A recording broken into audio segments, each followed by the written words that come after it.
Todos sabemos que o universo é vasto e possui muita informação que ainda desconhecemos. E justamente por isso, temos a liberdade de imaginar coisas que podem ou não acontecer. Pois bem, nesse vídeo eu vou compartilhar com você uma história minha que pra mim até hoje é um mistério. Vou contar a história sobre o dia em que minha noite cruzou a linha da realidade. Antes de começar, eu queria deixar bem claro que nunca acreditei em coisas sobrenaturais. Porém, aquela noite me fez repensar um pouco sobre esse assunto.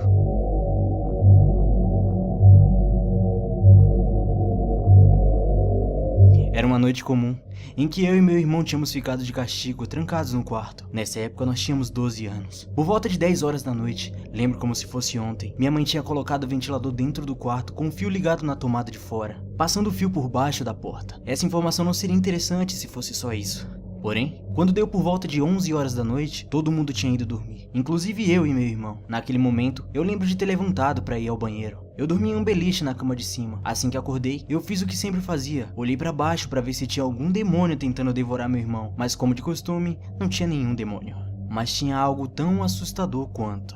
O ventilador que minha mãe tinha colocado no quarto estava sendo puxado pelo fio do lado de fora e estava sendo batido contra a porta inúmeras vezes, lentamente. Eu tinha muito medo naquela época, por causa de um jogo chamado The Maze Game, um jogo feito para traumatizar crianças. Eu poderia ilustrar o que aparece, mas não quero nem cogitar a hipótese de pesquisar o resultado no Google. Eu não queria chamar minha mãe. Naquela situação, a única opção que eu tinha era acordar o meu irmão na cama de baixo. Lembro claramente o jeito que acordei ele. Levantei na cama e puxei o colchão do beliche pro lado. Coloquei a mão entre as madeiras e fiquei cutucando ele, sussurrando o nome dele bem baixinho. Até que ele acordou, eu expliquei pra ele o que estava acontecendo e ele olhou pro ventilador e começou a ver a mesma coisa que eu estava vendo. Agora éramos 2 contra 1. Nada podia dar errado, exceto o fato que ele também estava com medo. E a única coisa que fizemos foi nos cobrir e implorar a Deus um lugarzinho do lado dele caso fosse nossa hora de partir.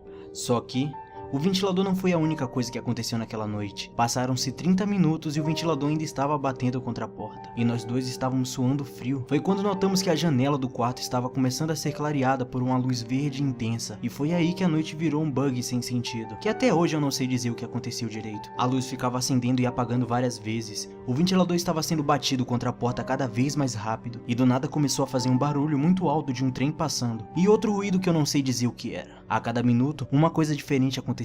Se isso fosse hoje, eu poderia colocar a culpa em muitas coisas ilícitas, porém naquela época, eu desconhecia qualquer coisa que pudesse alterar a realidade naquele nível. Naquele ponto das coisas, eu e meu irmão já estávamos cozinhando e pronto para ser servidos para qualquer coisa que estivesse querendo nos pegar. O estranho daquilo tudo é que meu irmão também estava vendo tudo que eu, e isso era estranho para mim. Era impossível eu estar alucinando ou tendo algum pesadelo. Ficou uns 10 minutos essas coisas acontecendo, até que eu decidi gritar minha mãe. Não queria ver qual seria a próxima loucura que iria acontecer depois daquilo tudo. Gritei minha mãe várias vezes até que ela respondeu. Quando ela respondeu, foi a hora que eu só não morri porque Deus não quis me levar. A voz da minha mãe estava toda estranha. Na real, eu nem sei ao certo se foi ela mesma que respondeu ou eu estava alucinando. Esse dia eu não lembro ao certo como as coisas terminaram. Minha mãe não interviu, por mais que a voz estivesse falando que estava vindo a toda hora. Meu irmão não conseguia dormir, muito menos eu, e acabamos virando a noite com toda aquela maluquice acontecendo. A nossa sorte é que ninguém resolveu entrar e nos devorar. Os acontecimentos foram acabar quando o dia estava começando a clarear. Eu já estava à beira de ficar louco, de tanto medo que eu estava. Meu irmão estava com tanto sono que quando a luz verde começou a esmaecer, ele simplesmente apagou. Eu não consegui dormir o resto do dia. Eu contei tudo pra minha mãe. Ela ouviu, porém é certo que ela não acreditou em muita coisa. A única coisa que no final me fez acreditar que não era tudo um sonho foi quando meu irmão acordou e veio contar pra mim o sonho que ele teve, falando tudo o que tinha acontecido naquela noite. Eu nem quis confirmar mais nada, mas até hoje tenho medo de olhar pra janela de noite com medo do que estava do outro lado da janela naquela noite. Vim pra terminar o serviço mal concluído. Eu só consigo pensar em uma resposta pra isso tudo. Naquela noite, naquele quarto, a realidade tinha sido alterada, pelo menos por alguns instantes, ou algumas horas, eu não sei ao certo. E essa foi a história do dia em que eu cruzei a realidade.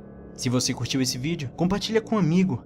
Divulga esse vídeo também, que toda segunda eu vou trazer alguma coisa parecida com isso. Até porque eu acho bem divertido esses vídeos assim. E também, deixa aí nos comentários alguma coisa sobrenatural que já aconteceu contigo. Vou ficando por aqui com mais um vídeo. Tenha bons sonhos e cuidado com a janela à noite. Falou!